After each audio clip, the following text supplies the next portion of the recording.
Hi guys, on today's episode we have external guest Philip Mallon from Archway Facade Management. We have our very own Dan Robbins from our Cost Consultancy team, and we'll be discussing the Building Safety Regulator, the Building Safety Fund and Homes England.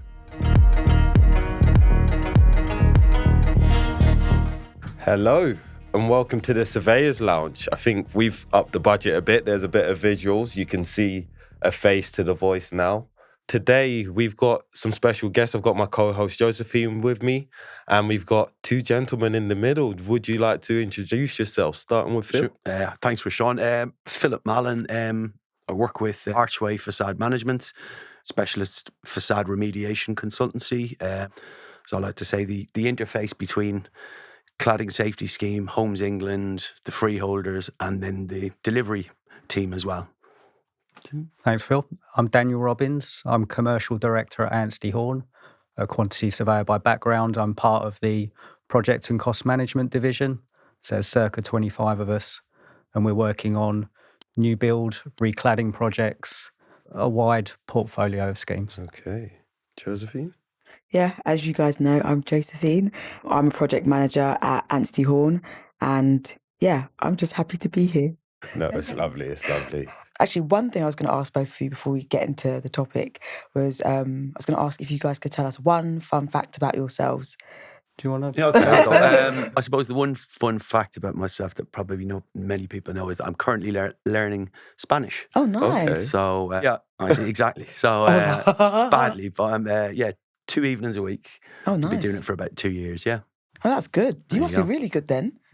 2 years. Yeah, no, unfortunately not. I'm getting there. But. Okay. Okay, a fun fact. Quite a number of years ago, in an all-inclusive hotel in Cuba, Ooh. myself and some other people, we won a talent competition, and we were the Spice Girls. I thought you were going to say something different. Trust me. I was not expecting that. Interesting. So can I hire you for my next birthday? Absolutely not. I hired very quickly after that. Fair Wait, enough. which Spice Girl were you? That was Posh Spice. So, Phil, what does your day-to-day look like when you're working? So it's quite busy, thankfully, at the moment. So just to give you a bit of background, I set up Archway Facade Management back in 2020.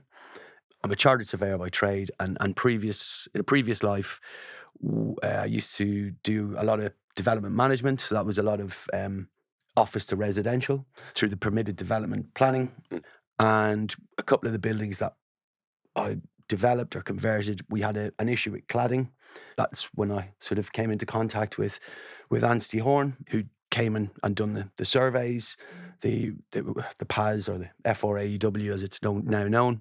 And thankfully we got them remediated, got the B1 EWS forms, etc., and moved on. But I sort of understood or sort of quickly identified that there might be a longer term opportunity here.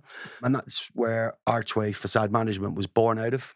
And then as we sort of embarked on that journey, then sort of created sort of a very established links with Dan and his team. Yeah. And to date, I think we've delivered upwards of 5 buildings that are complete now. We've got another 2 or 3 that are sort of in various stages of the facade remediation process. And yeah, so I suppose I'll give you a better input of what my probably month works like. So last week of the month is all site meetings. Okay. First of the month, so yesterday and today, is starting to pull together cost submissions to the Cladding Safety Scheme to draw down the money. So that takes roughly a week. And then the second week of the month will be drawing down the money, paying everybody. Mm-hmm. I might get a little break on the third week, and then we're back into the cycle on the fourth week. So really, really busy, which is great. And it's very rewarding. The nature of the work is very, very rewarding in that, we're taking a building that's got severe defects. You've got people who are trapped in their flat. They can't sell, very hard to remortgage, paying increased premiums in terms of insurance, service charge. Yeah. So really it's rewarding in that, you're getting something, you're remediating, but it's also quite rewarding in that, you are actually helping and affecting people's lives in a Yeah, positive there's way. that sense of fulfillment That's right. in terms of like helping, being someone that can really be an anchor point to really try and drive this industry forward. Yeah. No, I definitely feel it as well. Dan, tell us about your day to day. My day to day. Okay, so I'm involved at various stages of projects. So that could be at feasibility stage. A client might want some initial cost advice or some initial due diligence or program advice on a scheme. There might be schemes that are sort of further progressed. So let's just take a cladding remediation project as an example. The scheme may have funding, some initial funding to start procuring a team. And that's when, say, the likes of Phil would get in touch and he would need project management, cost advice, as well as other professionals as part of his team to help deliver the cladding remediation project.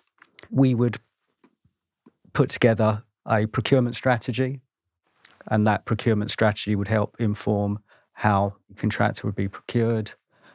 The design would need to be developed at various REBA stages. We would put together a program, procurement strategy, provide some cost advice. And so on a day-to-day basis, we could be doing that on a number of schemes. And we might have some schemes where we're slightly further advanced. Yeah. So we would need to enter into a contractual arrangement with a contractor, because for cladding remediation, we want to make sure that the building has been opened up sufficiently to understand what the issues are, to carry out the necessary surveys and investigations so that the design can be produced, and therefore contractor can provide an accurate cost, take into account the risk and how they're going to deal or mitigate the risk, provide a program to deliver the works.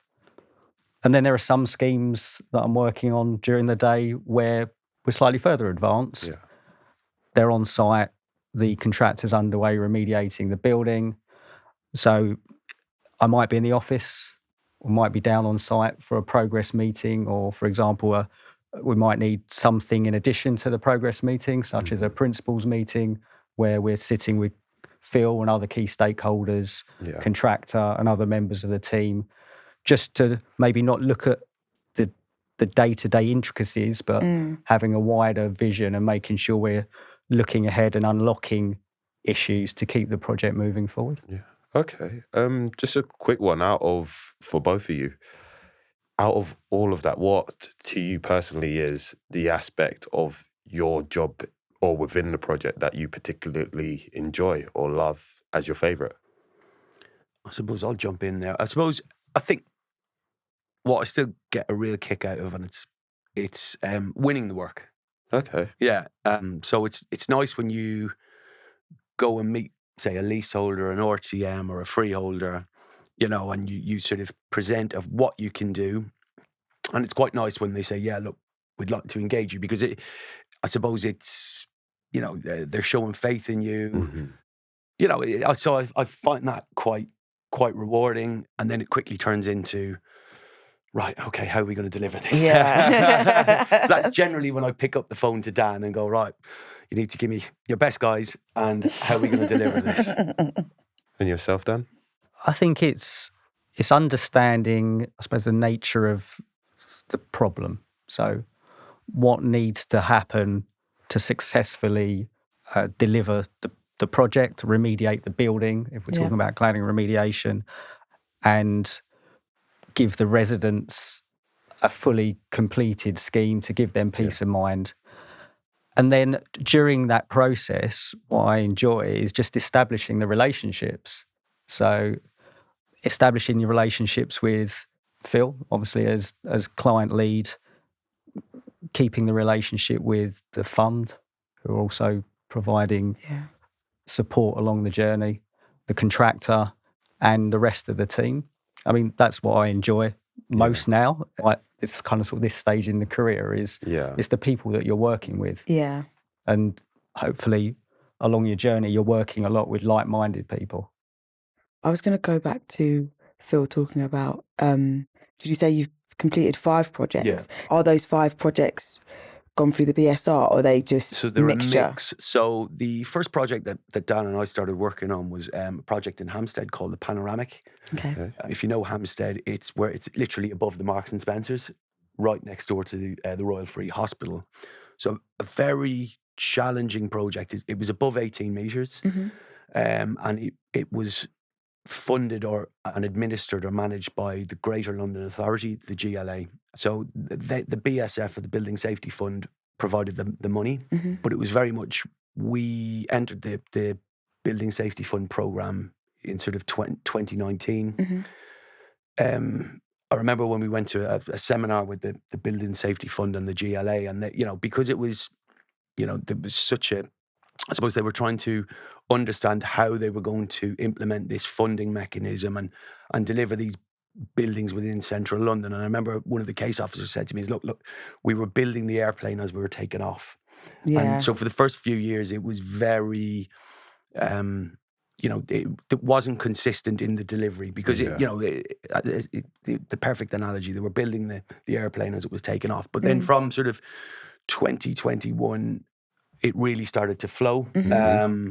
And, initially it started off with an FRAEW undertaken by you guys, incidentally. Yeah. And then that formed the basis of the eligibility and the sort of process then to start to draw down some money.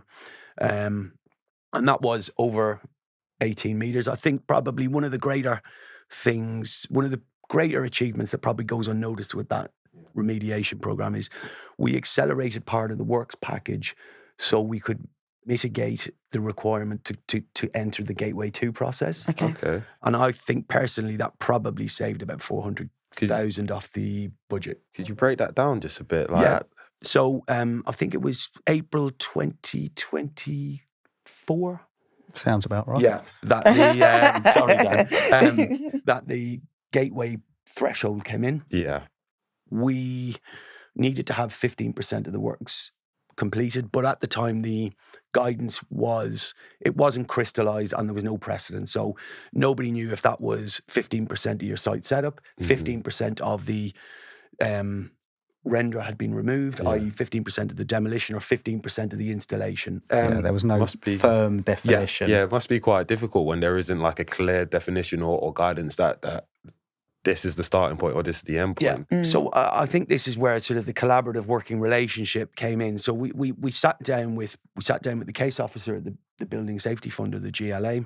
We explained what we were going to do. They were fully supportive of it, provided that it met the criteria. Yeah.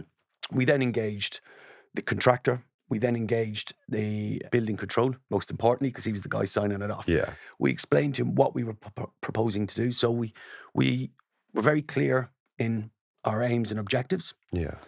And by hook or by crook, we got there. So we identified a section of render that would meet the 15% threshold. Okay.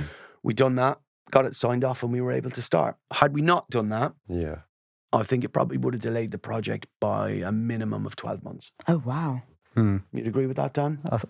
I do agree. And the project in itself is a complex scheme. Mm-hmm. So getting it started as soon as possible was extremely important. Yeah. Because we knew what was ahead, and that is trying to remediate a very complex facade in a live traffic environment. Yeah. On a building that backs onto the Royal Free Hospital. So, and at that point, we had all our access licenses agreed with the hospital. Mm-hmm. So everything was in place for us to start. Yeah. Main contract works on I think early April. So in a scenario like that where everything is so live, there's a lot going on. How difficult or how easy was it to manage client expectation in that? If you look at the RTM, so it was a right to manage company that were the leaseholders and they managed the building. From their point of view, they were at their wits' end. Yeah. So they had been battling this. So the building was built back in 2003. So there was no as-built drawings. Oh, wow. There was no plans. There was no nothing. And the director of the RTM, who put in a Trojan effort to try and pull as much information together, their insurance had trebled. So their buildings insurance had went from 70,000 a year pre FRAEW to 210. Wow. They couldn't sell their flats. So they were at their wits' end. We did engage them. I explained the scenario. They just said, look, you guys are the professionals here. You guys are in charge of delivery. Our trust is within you. So they were very, very supportive the whole way through the building. Even when it came to, we had scaffolding in place. The building was encased in scaffolding for 18 months. So they were very understanding. So even when, but they could see that work was progressing. They could see that there was light at the end of the tunnel. So they were, to answer your question, Rishon, they were very, very supportive. And that's the thing, when you offer that help and service and show communication, that's all you can do as a professional. Just be honest with what's going on. To further elaborate on that, their best interest were our primary reason to progress that accelerated approach. I just want to go back to what Dan said. Dan said the building was very complex. Why do you say it's very complex? Is it because of where it's situated, or was it a combination of where it was situated and the materials on the building? Or was it just because it was a fire remediation project? That's why it was complex. Not just because it was a fire remediation project. Okay. Because of the constraint of where the site actually was. So it was positioned across two busy junctions. Two TfL red routes. Oh, nice. Perfect. So getting material in wasn't easy. So that was problematic. And that had to be navigated quite sensitively. And that you're obviously reliant on getting approvals and other third-party timescales in order to do so. The fact that certain facades backed onto the Royal Free Hospital, and as Phil mentioned before, the agreements that needed to be put in place to be able to erect scaffold. So I'm going to tell you a very interesting story. Sorry to jump in. All right. I went to university in Edinburgh, and prior to us starting on site, I had to make some tentative inquiries to agree a scaffold licence. And this name popped up who was a director of facility services. And it happened that him and I went to the same university in Edinburgh at the same time. Oh, wow. So it was very, very fortunate. So he was very supportive of what we were doing. Because, obviously if you've got a building that has got defective insulation, defective cavity barriers sitting next to a hospital. There's obviously, but it was just by luck that him and I, he was an Irish guy and we went to college together in Edinburgh. So there was a link in there. At a level of established rapport. Brilliant. Yeah, so he was very supportive, Oh, so that's great. good. But also the facade itself just contained different facets. It's not like a rectangle or a square box. So there are lots of different facets, different junctional details that needed to be taken into account. Was it just one block, or is it 2 blocks or 3 blocks? One block. Okay. And then we've got Marks and Spencer's on the ground floor. And that's probably one of their busiest Marks and Spencer's per square foot in the southeast of England. Oh, wow. So, there's probably 50,000, 60,000 people going in there every week. As well as the fact that there was remediation required to their loading bay area. Bay. Oh, wow. Yeah, and they've got 10 deliveries a day. I guess they weren't pleased if any delays had occurred. They wanted it to be on point and finished on time. So I think I'd love to take some credit in that I, personally managed all that intricate detail. But I think we have to give some praise to GPF Lewis, who were the main contractor. Shout out. Their project team or their delivery team on site were excellent. I don't think. Correct me if I'm wrong, Dan, I don't think we ever had one complaint from Marks and Spencer's regarding missed deliveries. Oh, that's very good. So we had a full-time traffic marshal there. On that red route, we had to close off half the road for the whole length of the work. So that became the loading bay. But so it was very challenging, but it went very, very well. No, that's good. What, did you guys stay on programme then? There were no delays then? No, we overran the programme, but that was simply because I'm just trying to think why it was. I can't really remember. Why did we overrun the program? We overran the programme, but it wasn't. There was some slight timescale issues in terms of Getting the loading bay. That's what. Sorry to cut across. Yeah, that was right. it. The initial site setup. We had a breakdown in communication between TfL and Camden Council because neither one could agree who was responsible for the road suspension on the red route. Okay. So that lasted. And this was great because we were able to get the GLA involved, who basically sort of administered that on our behalf, but did cause a delay. And sorry, that was the reason why the programme elongated. But it was helpful that they stepped in to kind of facilitate those discussions between the two parties and get it resolved. And I guess that's like experience going forward to the other projects that you've also worked on, because you have to take into account like things where you can improve. You're constantly having to try and learn and make the next project better. I also know that you two both worked on Brickdale together. Please tell us a bit about that. So again, Brickdale House in Stevenage, that was through a freehold contact of mine. Again, a square, much easier in terms of it was a square box, but it's about 15 metres in height. So it was below the 18 metre threshold, but above the 11 metres. So that was eligible for funding via the Cladding Safety Scheme. Yeah. And we were one of the first buildings to go through that scheme. So we were one of the first 80 buildings in the UK to go through that. Okay. Again, it's a white render. So in terms of a site, it's a town centre site, but definitely more easier in terms of it wasn't on a main route, wasn't on, and it was a standalone building. Again, we engaged GPF Lewis on that building. Engaged Stevenage Borough Council, who were very, very supportive and helpful. In terms of providing, they assigned us some loading bays so we could have our waste and refuse away. They suspended the parking at the front of the building for us.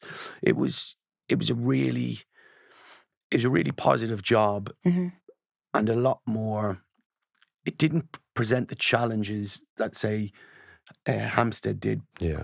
It did present its own challenges in that, there was a little bit more coordination in terms of, I suppose, from a building fabric point of view, because we had to render the building or replace the render. We had to take off some balconies. So again, more building technical intricacies. This was the building where there'd been a vertical extension, hadn't there? So there was a couple of stories added to the building some years earlier. And there were technical issues just in terms of alignment for the replacement cladding system. So more technical challenges than logistical challenges on this particular project. So just to clarify, this didn't go through the BSR? No, it went through the cladding safety scheme. A cladding safety scheme. It's not a high-risk building. Just to clarify for those that don't know what BSR is. And so you got two funding setups. You got the Building Safety Fund, but that is sort of all the funding, or all the buildings within the Building Safety Fund or the GLA are now coming across to the Cladding Safety Scheme. So I think it's all going to be done under one umbrella. Okay. But they're fantastic to work with, the Cladding Safety Scheme. Absolutely fantastic. Couldn't speak highly enough of them. That's good. They're very motivated. We're all, to coin a phrase, we're all pushing against the same open door. They're obviously looking for delivery partners who can perform, achieve value for money, because it is taxpayer money. But they are very supportive in terms of, if there is an opportunity to accelerate a program and it makes financial sense to do that, they are supportive. They're very, very responsive. You put in, cost applications, or you're approved within sort of 8 to 10 days. In terms of the monthly drawdowns, I generally submit all my applications on the 1st of every month. You will have an approval within 24 hours, and you'll be in receipt of funding within sort of 8 to 10 working days. Okay. So very, very good to work with. And we're as Anstey Horne, we're appointed as, on the Cladding Safety Scheme funded projects, we're appointed as Grant Certifying Officer. So that's a role that we carry out to ensure that for the Cladding Safety Scheme in Homes England, that the costs that are being expended on the project, that we are signing off those costs as being eligible under the Cladding Safety Scheme rules. So what programs do you use or tools do you use to verify costs then? In terms of verifying the cost, in terms of eligibility, we need to make sure that the costs that are being certified apply to the actual facade remediation. Yeah. Okay, and they're not just general maintenance costs on the building, for example. Or betterment. Yeah. Or betterment, yeah. And in terms of cost and value for money during the process, we need to ensure that the scheme is being competitively tendered. Mm-hmm. And we need to make sure that we're reviewing what has been returned in terms of the tenders, and that ultimately the costs returned are value for money. And in order to do that, we've obviously got our competitive tender process. Yeah. But we also have internal cladding remediation benchmarking data that we can use when we're carrying out our analysis. Yeah. And also the Homes England, or a part of the government that has got all the cladding remediation data, have set up their own database for use for consultants, for use for applicants, or building owners, where they have cost data for cladding remediation on schemes that they've completed over the last 5 years. Okay. So there are various ways. I was just going to go back to you saying that the CSS have been very supportive. So, you mentioned the challenges for the first project. How do you go about presenting, we have a delay. What do you guys think? Or how do we, are you guys happy with us? So I think, what would I say? The cladding safety scheme are very pragmatic in that, they are aware that, programs elongate. Budgets sometimes will, increase. And especially from our perspective, the learning aspects we've taken on from the initial programs is, where previously we would have gone from tender right into main contract. What we'll do now is we'll do a pre-contract services agreement. So once we complete the tender, Dan and his team will run the numbers. We'll say, this is our nominated contractor. We believe that they're most robust in delivery. We'll then ask them to we'll ask them to enter into a pre-contract services agreement, a PCSA. What we'll do with that is we'll prepare a scope. So that will allow the contractor to really quantify and drill down on all their numbers. Yeah. Okay. So we'll then once we complete the PCSA, the contract sum may fluctuate. It unfortunately probably never fluctuates down, but it generally goes up. But within that, then that is their final sum. Yeah, That's there's a all certainty at that encompassing. point. And we let the contract on a D&B, a design and build, JCT. So Sorry, I just want to interrupt there. Do you prefer going through the PCSA, design and build PCSA route, or? I'm quite an impatient guy, so I prefer to just get on with things. But experience has taught me to generally, it's better to go down the PCSA route because it reduces risk in terms of cost risk and time risk. So generally, it's a safer method. It elongates the program slightly. Yeah.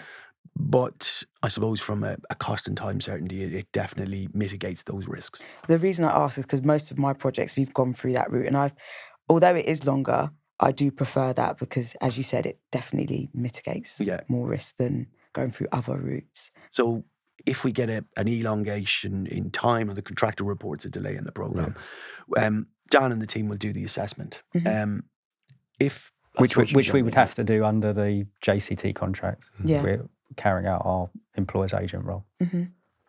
So we would have to make sure that they're making their application in accordance with the mechanism that's under the JCT contract. And then there'll be a period where we will ask them as they start to become more aware and they can provide us better particulars that then we'll need to review and analyse. And then in terms of reporting that, so once Dan's done his report, generally what I'll do is then notify the team at the cladding safety scheme, explain that there has been an elongation of cost or time, and then what is the associated cost with that. To date, they've been supportive, but I would stress that they're only supportive on claims that are valid. Yeah. If it was a case where they didn't support the claim, they wouldn't pay it. So what we tried to do is, as Josephine, as you said, is through the PCSA, really drill into the detail, understand what's going on, making sure that, in the event the contractor does elongate, it's at their expense, not ours. As Dan works as a grant certifying officer on all my projects, we look at that money as our own. If I was a traditional client, that was my money. If it was bank funding, that's how we look at it. So it's quite a detailed process, but in that we then can give the assurances to the cladding safety scheme that, yes, the elongation and the cost associated with that is justified, or we'll go back to the contractor and go, no, mate, you're on your own here. Yeah. So I like that. Dan has that conversation, not me. So in terms of like validity in, say, if you were to show that, yes, the cost has exceeded a certain amount, is that benchmark really hard to show? Is it high, or? Are you talking in terms of if there's been a delay to the project? Yeah. Well, if there's been a delay to the project that isn't the contractor's risk under the contract, and there is, let's just take the JCT design and build as an example, there's, a relevant event for time and a relevant matter for loss and expense, then we would still expect the contractor to provide a detailed program, to show against the delay against the critical path. We would still expect the contractor to provide, for the loss and expense side, a detailed breakdown of loss and expense. So in terms of the time-related prelims headings, if there's any potential contractor costs, any additional licenses, for example, we would have to make sure that those costs presented were reasonable. Yeah. Okay. And we have historical data. We're doing this on a number of projects. So we've got the information at our fingertips to be able to do that analysis. But also our project managers would look at their program to make sure that stacks up and that there are no, let's just call it concurrent delays, also having an impact in pushing that program out. Okay, so it's really a very intrusive, like detective and analytical process in which you have to follow to get to that point. We have to be analytical, we have to be methodical, and we have to make sure that we're operating under the terms of the contract. Yeah, definitely. Has the BSR process changed since you've been involved for both of you? This is a question. Can I just clarify? Are you talking about the BSR as in the building safety regulator, or the BSF in terms of the funding? Actually, BSF, the funding, actually. So with the panoramic, when we started that, going back to the analogy, the building the plane as it was taking off, so sort of circa 2019 to 2021, it was hard to build any momentum into it. From 2021 onwards, it really then started to become a lot more efficient, a lot more consistent, and a lot more streamlined. And that is really sort of to jump into the cladding safety scheme, who are now the primary delivery partner for the funding for cladding remediation projects. Yeah. That is an extremely efficient machine. Excellent partner to work with. I've worked with a lot of private banks in terms of development funding. I put the cladding safety scheme ahead of every one of them. Oh, wow. Yeah. That's how efficient they are. Okay. I mean, they've been looking at just continuously improving their process. Yeah. They have a number of templates for different stages of the project, and that's accessed via their portal. But they're looking to review, refine, and make sure that they're moving forward as an organisation. They also look to meet regularly with people like Phil that are remediating buildings on a regular basis, people like us, Anstey Horne, who are obviously carrying out the grant certifying officer, project management role, etc., and going through the projects and selected contractors as well that they invite round the table. They want to make sure that they know they're up to date on what's going on all of the cladding remediation schemes. They understand the risks, they understand the drivers, and also making sure that people they're providing funding to are carrying out their work diligently and being responsible. So when you first got involved with it, BSR and BSF. What was that approval time like for you, if you were to estimate a rough time for projects So that you worked on? with the panoramic, it was, gosh, it took nigh on 8 months for approval. And that was through the Building Safety Fund and the GLA, because it was very rigorous in terms of the funding approval process. There was levels of board approval within sort of GLA and the Building Safety Fund. That has come right back down to the GLA now. That's right back to sort of a month, 6 weeks. Oh, nice. The cladding safety scheme is 2 weeks. Okay. They may come back with some questions which may elongate it, because probably the quality of the submission mightn't be what they want. So that's what stimulates additional questions. But if the cladding safety scheme get a really sharp submission, they'll turn that round within 5 to 10 working days. So you know your the panoramic took 8 months.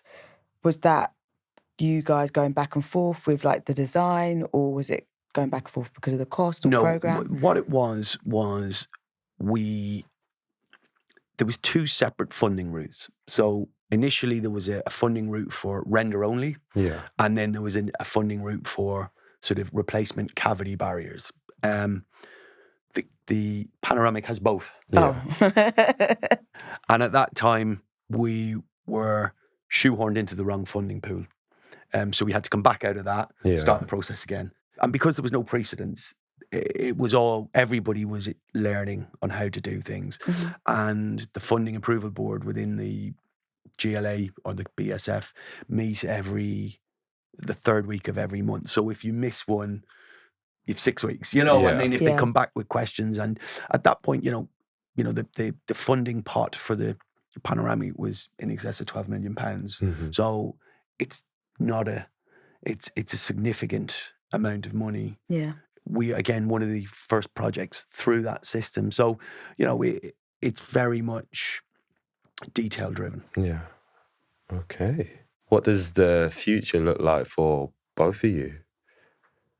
The cladding remediation program, I think at the minute with the cladding safety scheme, runs till about 2029, 2030. And I hope to be a part of it until it stops, or until I'm not wanted. Because I really enjoy it. It gives me a lot of satisfaction. Working with all the great people at Anstey Horne.